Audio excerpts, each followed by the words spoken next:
Boa noite, pessoal. Então, como prometido, tá aqui a aula de revisão do SOAP, que é esse registro médico, que é uma outra forma de se registrar no prontuário a consulta. Basicamente, quem está na atenção primária, então a gente como médicos de família, a gente tem certa preferência pelo SOAP, porque ele ajuda nesse acompanhamento longitudinal do paciente ao longo do tempo. Ele é muito bom para isso. Ele é claro, ele é sucinto, ele é objetivo. Você bate o olho e você já entende o que ele quer, o que você fez na última consulta. Nesse sentido, ele é muito bom.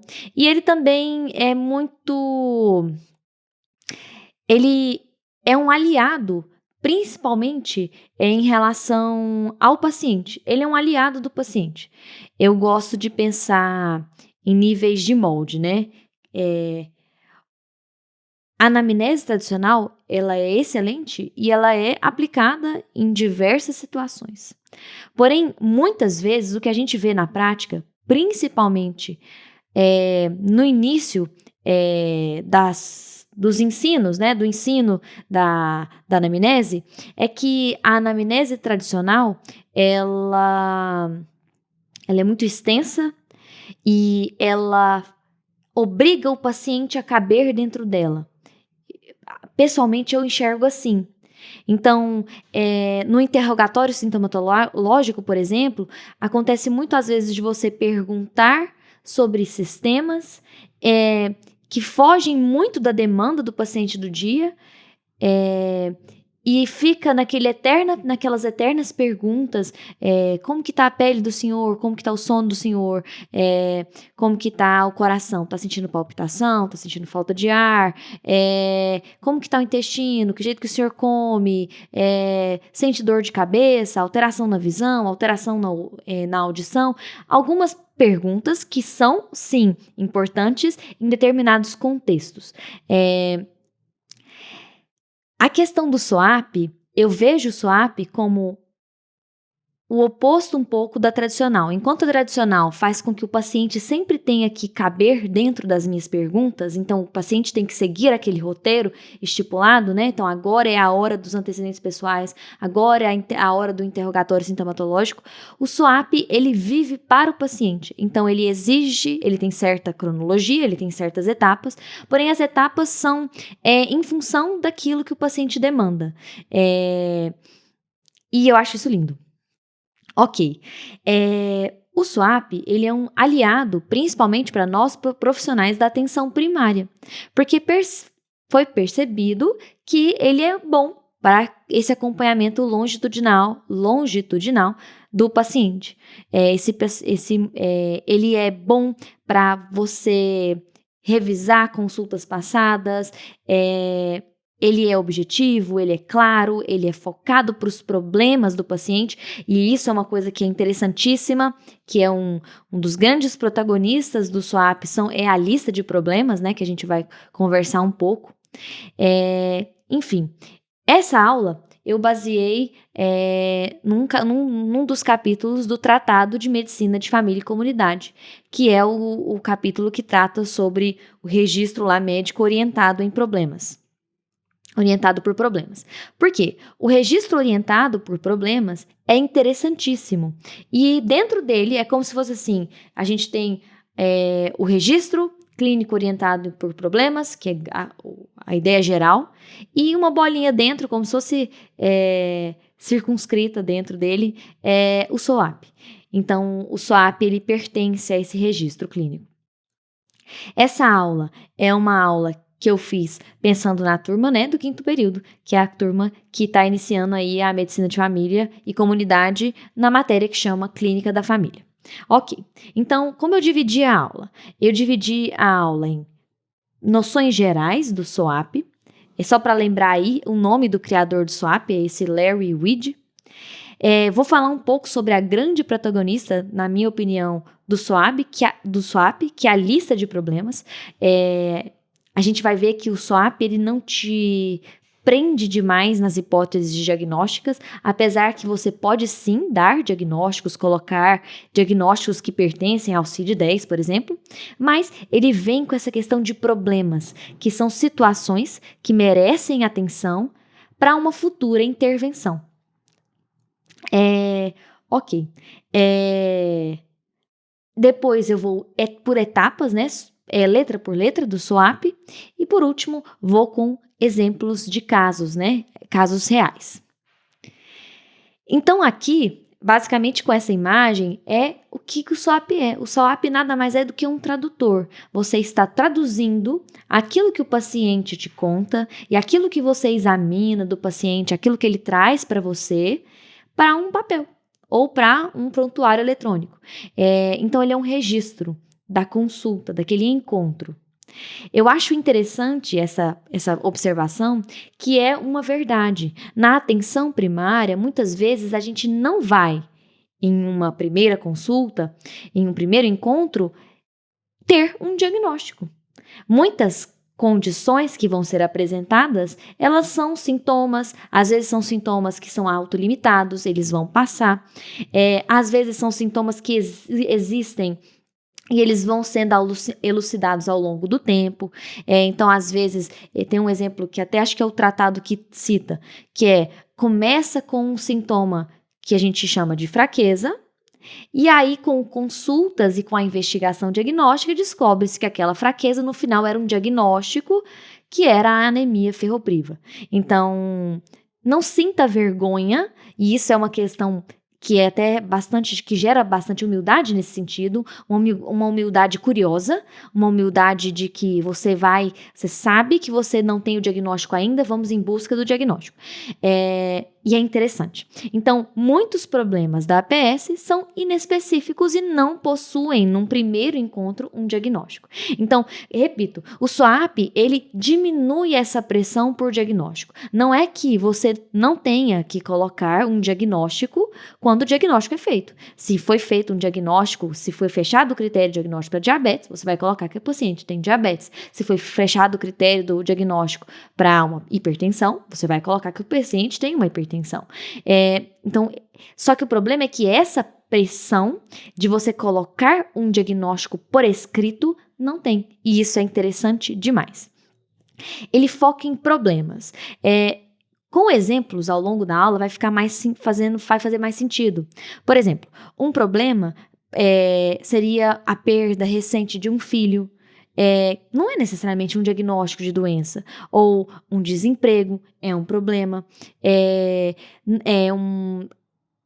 um exame alterado, por exemplo, uma PA alterada é um problema, não necessariamente é um diagnóstico ainda de hipertensão arterial. Tem vários exemplos de problemas que não são diagnósticos, mas que merecem atenção e intervenção, às vezes, do médico ou profissional que está acompanhando.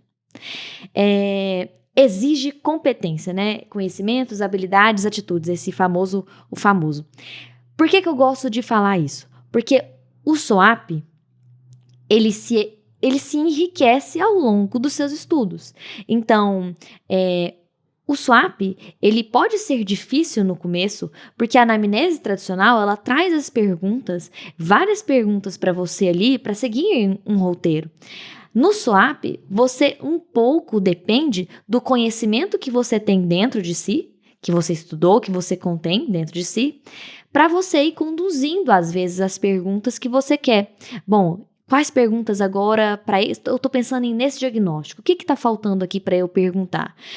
Quais são os sinais de alarme que eu tenho que perguntar para esse sintoma? Tudo isso, qual que é o exame diagnóstico que eu tenho que pedir? O que eu tenho que planejar para esse paciente? O SWOAP, ele vai fazendo cada vez mais sentido quanto mais você estuda. Então, a ideia do SWOAP, eu defendo o SWOAP com muita fervura mesmo, mas eu defendo o SWOAP para aquele profissional que não se deixa abalar e se estagnar. Então, Você vai ver, inclusive, que uma das partes, o final, no P, no plano do SWAP, não está só uma prescrição, não está só uma solicitação de exame, está o estudo médico. O estudo médico faz parte do planejamento. Poxa, a gente pode ter, a gente pegou no nosso ambulatório, um caso de tremor ou um caso de uma diarreia crônica. Se esse é um problema que ele precisa, que ele não tem um diagnóstico ainda em específico, a gente não sabe qual que é o diagnóstico daquele paciente, mas ele tem um problema, um tremor, uma diarreia. E às vezes eu não me sinto ainda confortável com aquele tema, planejamento, estudar sobre temor. Então, é um método que te permite ser e atuar assim. A função dele, né, de que ele não te prende em tentar resolver tudo de uma vez, tentar diagnosticar e tratar aquele diagnóstico todo numa mesma consulta, não. Ele serve para acompanhar o paciente ao longo do tempo, que é excelente para quem é médico de família. Ele é claro, ele é breve e ele é organizado. Então, ele não é para ser resumido demais, ele também não é para ser prolixo demais. Ele é para ser claro, ele é para você ser fácil de visualizar, de fácil de encontrar, certo? Ok. Então, vamos para a parte geral dele. Então, ele é para ter acesso fácil a dados. E quando a gente fala de dados, o que a gente quer dizer? É o resumo clínico. O que é o resumo clínico? O resumo clínico eu vou falar um pouco mais à frente, mas as comorbidades, as doenças que o paciente possui, os medicamentos que ele usa, as alergias, as cirurgias, algum hábito de vida, então se ele é etilista, se ele é tabagista, se ele pratica atividade física ou se é sedentário. Dá outros dados importantes, né, que são importantes, que o SWAP, ele permite que você bate o olho e encontre esses dados rápidos. O que você programou, o que você planejou, os problemas que foram resolvidos ou que tem problemas ativos ainda. Esses tipos de dados que a gente quer bater o olho e já captar no SWAP. Essa questão da educação continuada, que é o que eu já tinha dito. Então, ele ele dá uma certa humildade para o profissional de que você consegue identificar o problema desse paciente. Se você não consegue ou não se sente apto para diagnosticar ainda, estude. Então, ele permite essa sensação de humildade curiosa, certo? Que eu acho que faz super bem pro médico. E a lista de problemas, que eu vou repetir ali um pouco mais pra frente, mas que é uma das grandes protagonistas do SWAP, porque a gente fala muito de CID-10, CID-11, que é o Código Internacional das Doenças, certo? Que são, as doenças, elas possuem códigos. Quem trabalha, às vezes, num posto de saúde ou num hospital, trabalha muito com esses códigos, porque é como você comunica para o sistema de saúde o que está de prevalente naquele ambiente, etc. Na atenção primária, existe o CIAP, que é um código de atenção primária. E ele já não se prende tanto a diagnóstico. Ele possui diagnósticos? Ele possui diagnósticos, porém ele possui problemas. E essa que é interessante. A lista de problemas é o que a gente tinha conversado. Um exemplo é uma hemorragia intermenstrual, é um tremor, é um medo de algum problema urinário. Isso está no CIAP, por exemplo. Entende? Então, é um problema que merece atenção do profissional, merece um planejamento. Então, é muito interessante. E problemas são mais comuns que o diagnóstico. Realmente, o problema é muito mais comum que um diagnóstico. O diagnóstico, ele precisa de um refinamento, às vezes ele precisa de critérios, às vezes ele precisa de exames. Então, e os problemas, como eu disse, principalmente na atenção primária, às vezes eles são autolimitados, às vezes é uma tosse que vai embora, às vezes é um sintoma de resfriado que você não sabe exatamente qual que é o diagnóstico, né, etiológico dele, mas ele é autolimitado, ele melhora. Então você não precisa exatamente, muitas vezes, de dar um diagnóstico. É um problema, certo? Os problemas, por serem problemas, para você anotar ele no prontuário, ele tem que ser digno, entre aspas, de um planejamento, né, de uma intervenção, ou seja, ele está prejudicando aquela pessoa de alguma forma, está prejudicando a qualidade de vida da pessoa de alguma forma. E exemplos de problemas. Um sintoma pode ser um problema.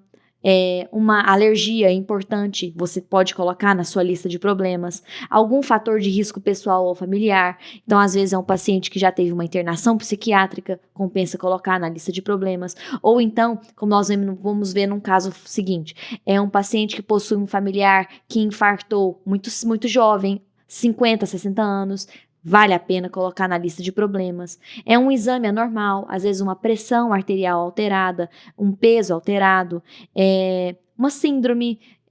Então, você não tem o diagnóstico, mas você consegue ver que é uma síndrome disfágica, você consegue ver que é uma síndrome dispéptica, enfim.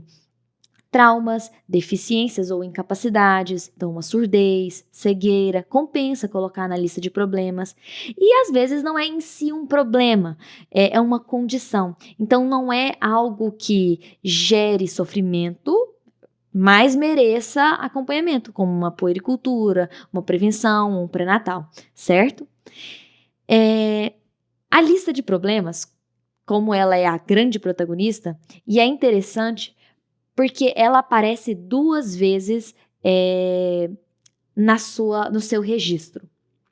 Uma é no A, na avaliação, que se eu fosse fazer uma comparação para você agora que está assistindo e nunca ouviu falar de SWAP, o A de avaliação é quase suas hipóteses diagnósticas. A lista de problemas entra no A, que é essas questões que eu falei na consulta passada. São as doenças, são as complicações das doenças, são sintomas, são cirurgias importantes, alergias, incapacidades, problemas sociais, por exemplo, perda recente de um filho,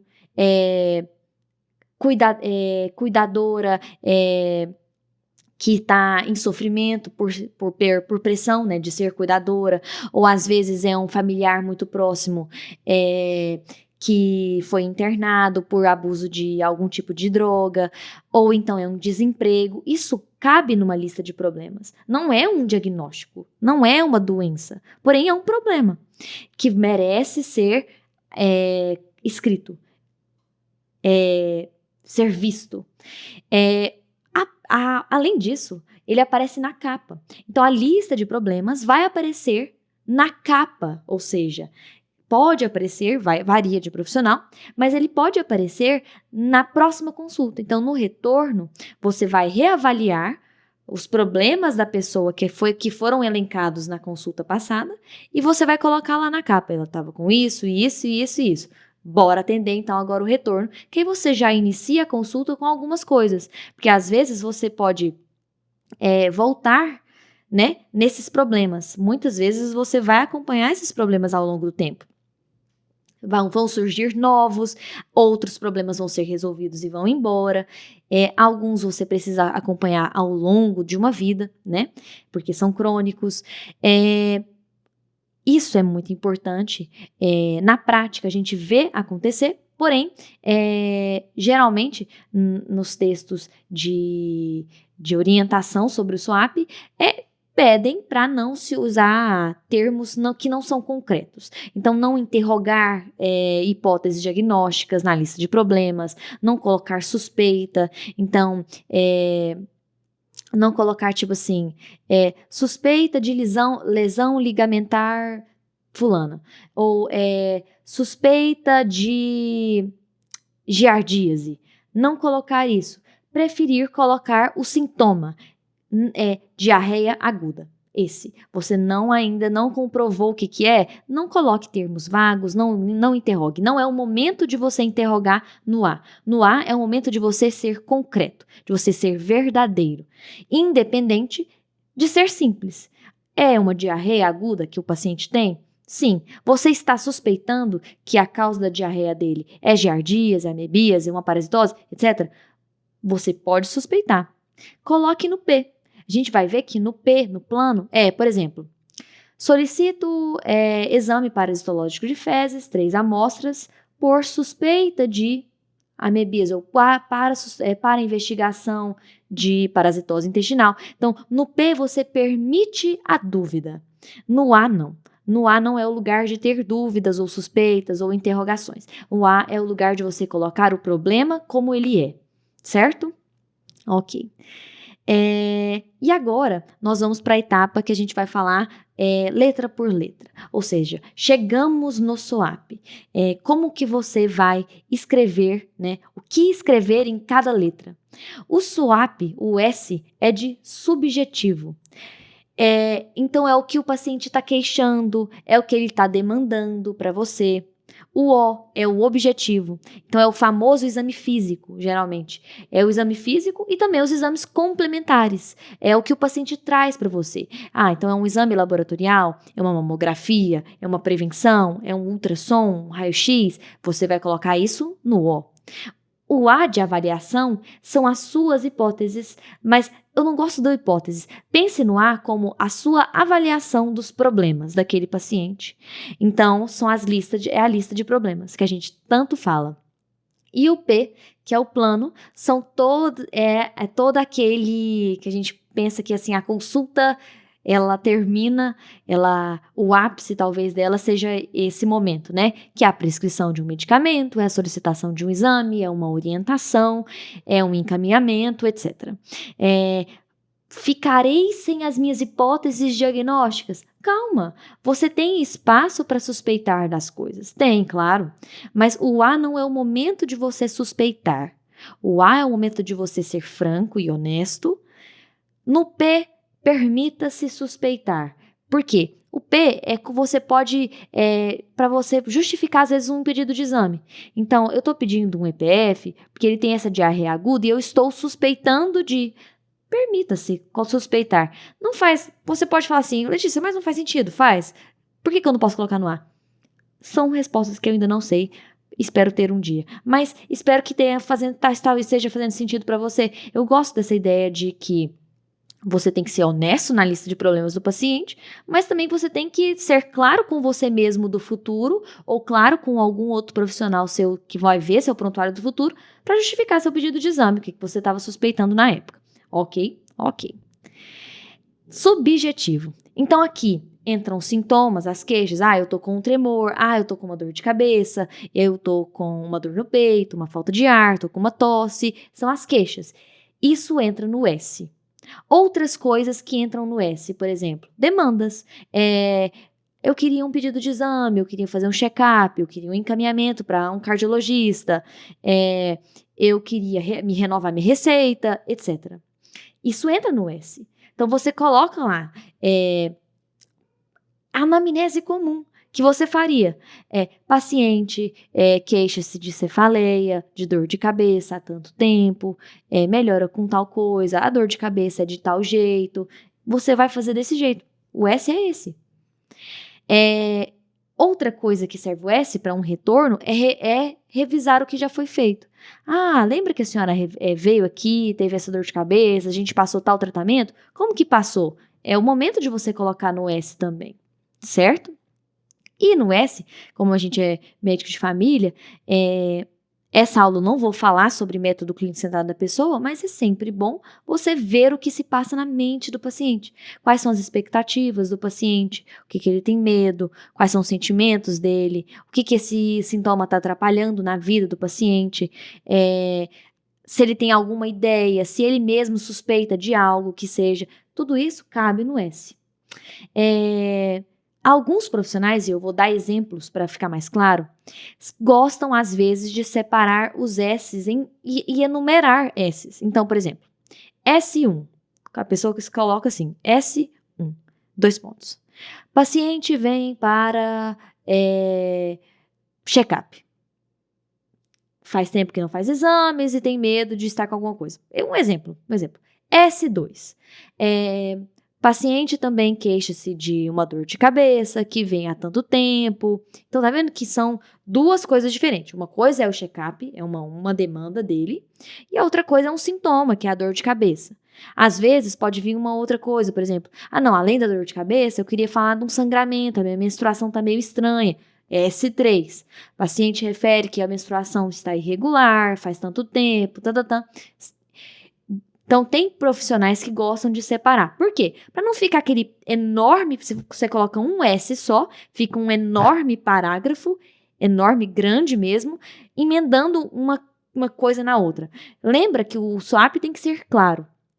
Outra forma é você dar um enter ali no prontuário eletrônico ou abrir um novo parágrafo, não precisa enumerar, mas coloca ali, o paciente quer o check-up, próximo parágrafo, o paciente está com cefaleia, para dar essa noção visual de que é outra coisa, é outra demanda, é outra queixa, etc.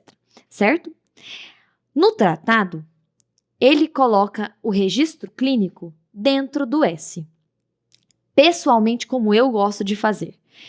Então, eu termino de conversar com o paciente, então eu descubro quais são as demandas, quais são as queixas, o que o paciente está sentindo, o que ele precisa, quais são as expectativas dele na consulta. A gente tem essa técnica, né, às vezes de resumir, então falar de volta para o paciente, então a senhora, tá com essa dor de cabeça, quer fazer um check-up e tá com essa menstruação. Se você repete com mais detalhes, é claro, eu tô repetindo aqui para não ficar longo demais. Você repete, o paciente fala, não, é isso mesmo. Ok, não tem mais nada, mais alguma outra coisa? Não, é isso? Ok, perfeito. Eu gosto de falar o seguinte, posso fazer umas perguntinhas mais burocráticas agora para a senhora ou para o senhor? Pode. Aí eu faço as perguntas do registro clínico, que se o paciente trata para alguma doença, usa algum medicamento de uso contínuo para pressão alta, qual é a dose, quais são os horários que usa. Se já fez algumas cirurgias. Para a mulher, eu pergunto a paridade, né?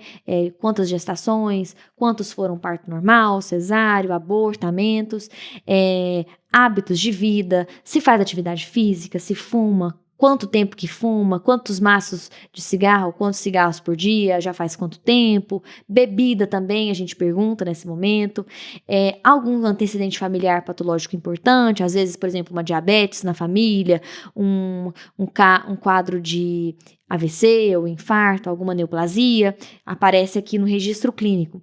E o contexto, com quem mora, onde trabalha, com o que trabalha, se tem alguma religião, se é natural do estado ou não, veio de outro estado, está morando aqui faz quanto tempo. É um registro mais burocrático, eu gosto de chamar ele de burocrático, para o paciente entender que é um outro momento da consulta. Então, tem gente que faz isso dentro do S ali, mas você pode colocar ali, depois do S, registro clínico, ou então já ir direto. Tem alguns médicos, né, que separam, então coloca todas as doenças, não. Então, o paciente tem comorbidades, hipertensão, diabetes, doença do refluxo gastroesofágico, medicamentos e coloca todos em lista. Já tem outros profissionais que colocam a comorbidade já na frente os medicamentos que usa, que também é uma estratégia, certo? E aí, entendido isso, vamos para o O. Aí você vai examinar o paciente de acordo com a queixa ou a demanda que ele trouxe para você, ou se faz parte do rastreamento dele, você vai medir a pressão, se fizer sentido do rastreamento, você vai olhar o IMC, se fizer sentido também do rastreamento, certo? Então, é isso. Geralmente é quando você vai examinar o paciente. Então, fazer a ausculta, se necessário, uma ausculta respiratória, cardíaca, o exame abdominal, neurológico, às vezes o exame psíquico também faz parte do O, e outros exames que são os exames que o paciente às vezes entrega para você. Um raio-x entra no O, então você vai colocar lá, O, 2 pontos. Aí você vai colocar radiografia de tórax, coloque a data. 15 de fevereiro de 2022. E coloque lá os dados, às vezes o laudo, essa questão de escrever o que está no exame complementar, o que é importante, o que não, você vai aprendendo ao longo do tempo. Mas ele cai aqui no O também. Tranquilo? Então, o A, que é novamente a lista de problemas, não vou me delongar, mas aqui entra as listas de problemas. Pode vir diagnóstico? Claro que pode. Hipertensão, por exemplo, ali, diagnóstico, tá compensado ou não tá? Hipertensão controlada ou transtorno afetivo bipolar sem episódio de humor ativo no momento, diabetes mellitus sem complicações e com bom controle glicêmico, por exemplo, você coloca isso no A. Então, é uma pessoa que tem diagnóstico já. Ou pode ser um problema, como a gente já conversou outras vezes. Evitar interrogar e lembrar que isso você vai adquirindo com o estudo, seu SWAP vai ficando melhor quanto mais você estuda. Outros problemas que eu quis trazer, que são interessantes, um erro alimentar, uma vacinação que está incompleta,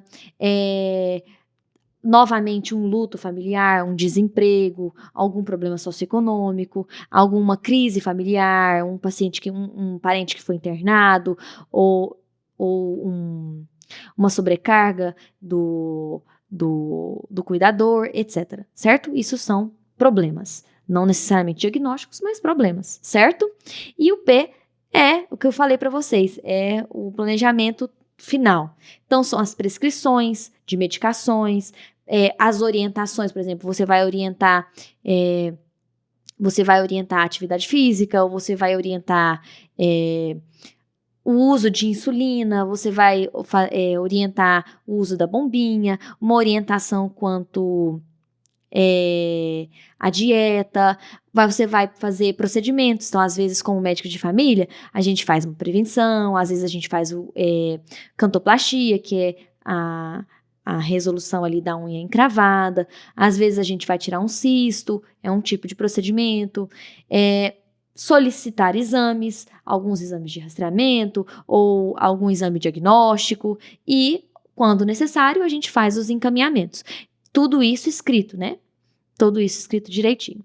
E eu achei interessante porque no tratado ele vem separado desse jeitinho, eu achei super legal, que os nomes, não precisa decorar, mas eu achei interessante porque para a gente tomar consciência de que o plano, existem diferentes camadas para ele. Existe o plano diagnóstico. Por exemplo, você pode programar, e isso vem muito da humildade, por exemplo, pegamos um caso de tremor em que ficamos na dúvida, vimos que faltaram perguntas a serem feitas, planejo novas perguntas sobre tremor. Às vezes você pode até colocar quais que você quer perguntar. Planejo aplicar escala, planejo aplicar uma escala, por exemplo, de ansiedade, né, que é o GAD-7, ou então o GDS, que é depressão em idosos, ou então Mini-Mental, programa isso, certo? É um planejamento diagnóstico. Planejo solicitar exames futuros, às vezes planejo solicitar exames de rastreamento em momento oportuno, que às vezes não é o momento de você solicitar os exames de check-up ou de rotina daquele paciente, mas você está tomando consciência de que aquilo precisa ser feito em algum momento, certo? O plano terapêutico, que são as orientações, orientação sobre dieta, orientação sobre atividade física, orientação farmacológica de como usa o remédio, plano de acompanhamento. Então, olha, a gente vai acompanhar aqui sua pressão, que hoje deu alterada, a gente vai acompanhar aqui um sintoma para ver se vai melhorar ou não. Às vezes, esses sintomas que permitem, né, serem vigiados sem nenhuma intervenção. O plano educativo, que a gente sabe que faz uma falta tremenda, que é você tirar um momento para fazer um tipo de orientação quanto ao uso correto de uma medicação, por exemplo, a insulina, ou um grande exemplo são os broncodilatadores, que são as bombinhas, né? E o plano de estudo, que é o que a gente já tinha conversado, que é esse momento em que você planeja, você assume que você tem algo a aprender, algo a abordar, a ler, a estudar, e você se programa a estudar, certo? Isso faz parte do SWAP. Aqui eu vou passar um exemplo de... aqui não dá para ver essa lista, tranquilo, não foi a minha intenção mostrar item por item. Porém, essa lista é uma lista que mostra bastante a questão, não dá para perceber, mas assim, náusea, vômito, dor anal, hemorragia retal, também temos aqui, por exemplo, cefaleia, dor na face. Então, são problemas que não necessariamente são diagnósticos, mas que existem. E o CIAP é muito interessante porque ele deixa a gente meio que, entre aspas, amparado nesse sentido de existe, fique tranquilo. Esses problemas merecem atenção, mesmo que você não sabe dar o agente etiológico, dar realmente o diagnóstico daquele problema ainda para o paciente, certo? Aqui, então vamos fazer um exemplo agora de um SWAP, de como seria um SWAP na prática.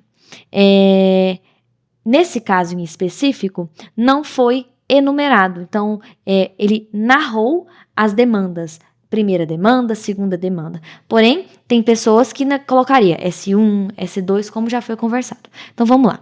Mauro, 52 anos, negro, vem à consulta com 2 demandas. A primeira trata da necessidade de renovar receita dos antihipertensivos, porque suas medicações estão chegando ao fim. O paciente tem medo de que a pressão fique muito alta e gere um AVC. Afirma que a PA tem estado controlada em aferições que faz esporadicamente com o esfigmomanômetro digital domiciliar. Nega efeitos adversos às medicações. Sua segunda demanda é relacionada a uma dor em ombro direito há 4 meses, com piora nas últimas 2 semanas. Acredita que a dor seja causada pela atividade de levantar peso muitas vezes ao dia, já que é pedreiro. Nega traumas no local ou parestesia. Tem expectativa por realizar exame de imagem. Faz uso frequente de anti-inflamatórios pela dor.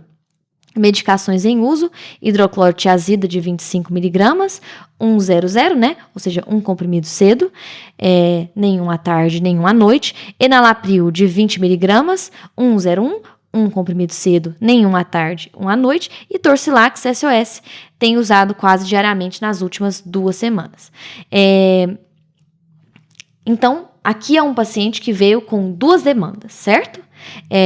Uma para ver a questão da pressão arterial e a segunda para ver uma dor no ombro direito. Então, aí vamos então para o O. O O, ele estava com bom estado geral, estava corado, hidratado, consciente e orientado. A pressão aferida no consultório realmente estava alterada, 154/90. No aparelho cardiovascular não tinha nenhuma alteração e nos testes de ombro que foram feitos. Veja que o exame físico ele foi direcionado. Você não tem necessidade de interrogar, se a anamnese não faz sentido, né, de interrogar sobre outros locais, outros sistemas, nem examiná-los. Pelo menos não a princípio. Teste de Joule positivo, teste de Hawkins-Kennedy positivo, à direita também, e drop arm test negativo bilateralmente. E aí, esse é o exame físico. E aí, o A, qual foram a lista de problemas? O primeiro é um diagnóstico, hipertensão arterial sistêmica sem compensação definida, ou seja, não está com bom controle no momento. Síndrome da colisão em ombro direito, que é o que ele identificou lá no S2, no O2, então no A2 aqui dele. E 3, risco de abuso de anti-inflamatório. Ou seja, o risco de abuso de anti-inflamatório não necessariamente é uma doença, mas é um problema que merece intervenção. O que ele fez no plano? Diante da preocupação de Mauro, abordamos em realizar MRPA, que é a medida residencial da pressão arterial, para avaliar se a PA realmente está se mantendo compensada. Solicito exames laboratoriais, nesse caso ele pediu a rotina de hipertensão, com pesquisa de sangue oculto nas fezes, que faz parte do rastreamento da idade dele, e as sorologias para ISTs, que também faz parte do rastreamento dele. 2 e 3. Após consentimento da pessoa, realiza o agulhamento seco em supraespinhoso direito, com melhora importante da dor e da amplitude de movimentos. Oriento evitar AINE frequentemente devido aos riscos envolvidos. Prescrevo ciclobenzaprina de 10mg, 001, ou seja, 1 à noite, por 5 dias e reforço a importância de alongamentos e fortalecimento gradual e progressivo do supraespinhoso. Então, aqui a gente tem um médico que ouviu as demandas do paciente, que examinou as demandas do paciente, viu as expectativas do paciente, né? Ouviu os medos do paciente, orientou o que tinha que ser né? Então o problema era um abuso de AINE, ele orientou sobre os riscos envolvidos do AINE, ele viu que a pressão não estava controlada, vamos fazer um controle residencial para ver se ela realmente é alterada na sua casa e não somente no consultório, enfim. Super organizado, super objetivo. Na próxima consulta, ele vai bater o olho aqui na lista de problemas e vai revisar. Às vezes, o senhor trouxe sua MRPA, como que passou, da dor no ombro, continua, tem feito os alongamentos. Então, ele vai acompanhar esse paciente ao longo das consultas. É maravilhoso, é maravilhoso. Ok, outro exemplo, mais um exemplo para vocês. Então, Está lá no ambulatório da clínica da família, S. Paciente há 6 dias, iniciou com prurido e queimação em região escapular direita, associada a choques e dor leve. Com o passar dos dias, dor piorou muito, não melhorando mais com dipirona de 500 mg. E surgiram machucados na região, que geram muita ardência. Atualmente, lesões não apresentam mais prurido. Nega trauma na região, relata que quando criança teve catapora. Paciente tem medo de estar com hanseníase, pois vizinho tratou recentemente e as lesões eram parecidas. Aí, lembra daquela pausa burocrática que eu falei para vocês? Que geralmente a gente para a anamnese, repete. Então é só isso mesmo que o senhor quer conversar hoje? Não, hoje é só essa lesão que eu quero ver. Perfeito. Então agora eu posso fazer umas perguntinhas para o senhor mais burocráticas. O senhor trata para alguma doença? Toma algum remédio todo dia? E aí a gente faz esse resumo clínico dele. Nesse caso, ele era hipertenso, em uso de losartana de 50 mg, cedo e à noite. Ele era ex-tabagista, parou faz 4 anos. No cálculo da carga tabágica dele deu 15 anos maço. Negou o etilismo. Ele faz caminhadas diariamente de cerca de 30 minutos, nega cirurgias e alergias e tem antecedente pessoal de catapora na infância. No O, a gente aferiu a pressão dele, porque ele é hipertenso, certo? Vimos o IMC, porque também faz parte da avaliação de rastreamento, e fizemos o exame físico da demanda, que foi descrito dessa forma: lesões em região escapular direita, vesicular, de base eritematosa, com confluência de vesículas em certas regiões, sem hemorragia, sem sinais de infecção secundária, sem lesões em outras regiões do corpo. Fizemos a ausculta respiratória e cardíaca, que estavam normais. Na lista de problemas, que é a avaliação, a gente viu que a hipertensão estava controlada, que ele estava com o IMC alterado, né? Então estava com obesidade grau 1. E o diagnóstico foi de herpes zoster com importante dor, primeiro episódio. Porque a gente sabe que herpes zoster, né, pode recidivar. O que foi o planejamento para esse caso? Reforcei sobre a importância das caminhadas e da dieta hipossódica. Mantenho a losartana, então a gente está dando foco aí da pressão. Oriento quanto à obesidade e faço orientações de dieta, ofereço encaminhamento para nutricionista para acompanhamento conjunto e paciente aceita. Prescrevo e oriento fanciclovir de 500, 8 horas por 7 dias e prescrevo paracetamol com codeína, SOS, né, se dor forte. Retorno se piora das lesões e tranquilizo o paciente. Que era o grande medo dele, né, era ter hanseníase. Então, nesse sentido, tá aí um exemplo de SOAP. Então, o SOAP é rápido, ele é claro, mas ele tem que ser humildemente criativo, né? Ele tem que ser uma anamnese que, se você não está se sentindo confortável para dar o diagnóstico, coloque como problema, também não ignore o problema, coloque como problema e vamos abordar cada vez mais esse problema, certo? E acompanhar o paciente ao longo do tempo. Eu gosto muito. E é isso, gente. Até!